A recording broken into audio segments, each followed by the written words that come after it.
Pale Arctic wader, staging, sensing seasonal shifts, wanders. Along generational routes, touching grassland turned to farmland. Reduced kind, fewer kin, less spots on which to alight. Wade, fish, mate in spring. Passage, not visitation. Wings wide as a plow, acrobat over a frozen lake. Its legs, torso, head, beak, unflappable recursive crest.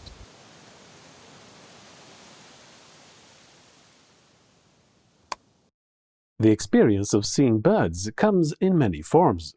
Today, many choose to log their bird observations through a smartphone app. Across the globe, birdwatchers log species, GPS coordinates, and behavior to make digital birds. But what is a digital bird? Where does it live? And what does it mean to us? In our last episodes, we show how digital interfaces reshape birdwatching. Yet such changes would not be possible without the underlying systems that allow bird observations to be written into digital ones and O's. Here is where the digital bird lives and moves: on servers, databases, networking hardware, APIs, and other software applications.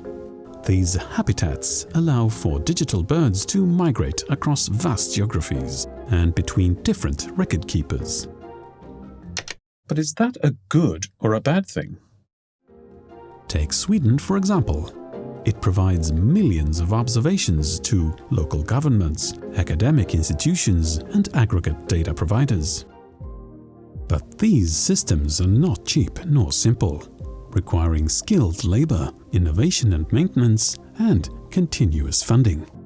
As a result, a handful of database providers dominate birdwatching.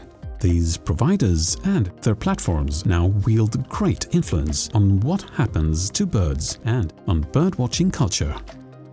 They amplify existing concerns and bring new ones to birdwatching. They also leverage specific aspects of birding culture, such as its competitive spirit, to increase their data holdings in order to meet these interests. The big platforms have taken the place of traditional societies and local birding organizations as the main repositories of knowledge about birds.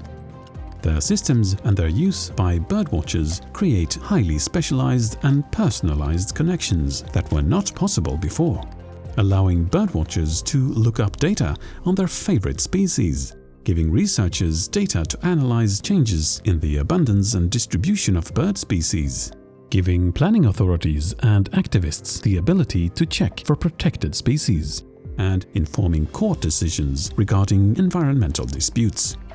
What used to be a hobby has become the means for producing data demanded by academic, political, and economic institutions.